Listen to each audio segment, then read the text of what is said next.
The Bank of Japan wrapped up the two-day policy meeting today. The central bank decided to deliver more monetary easing. For more on how stocks traded here, we go to Ramin Melagard at the Tokyo Stock Exchange. So, Ramin, the Nikkei stayed above the key 10,000 level. Tell us about today's market action.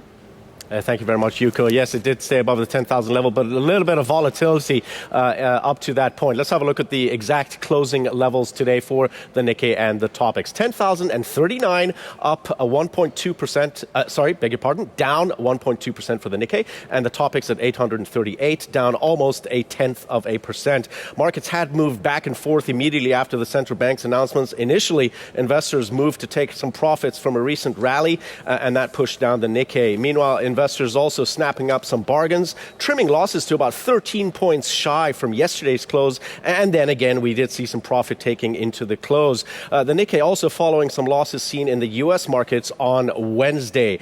Now, here in Japan, investors also eager to perhaps take their foot off the gas pedal, so to speak, especially after the very big gains that we saw yesterday when the Nikkei was up 237 points. And that was ahead of the Bank of Japan meeting today. But then when we did get the announcements, the Bank of Japan actually came out and said it was going to add more measures to its easing policies and to its asset buying programs, as you mentioned there, expanding its asset buying program by 10 trillion yen.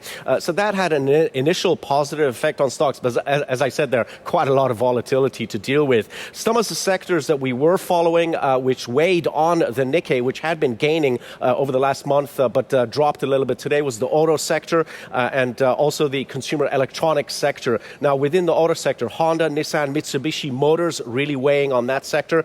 However, we did see banks and brokerages gaining, and there's a bet that the portfolio values of the banks' holdings will flourish in light of the 17% gains that we've seen in the Nikkei since the mid-November when elections were called here in Japan.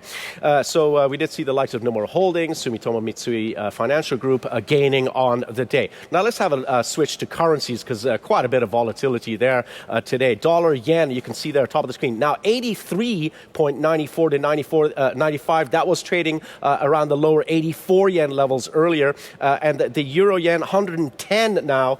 It was at 111 levels, 110.94 to 96. So really, as markets digest words and comments from BOJ Governor Shirakawa after the markets today, we're going to see how stocks react at the open tomorrow, and if we can continue that upward momentum that we've seen apart from today. But so far, the signs are that the markets cheered the BOJ move. Yuko, back to you. Thanks very much there. That was Ramin Melagard at the Tokyo Stock Exchange.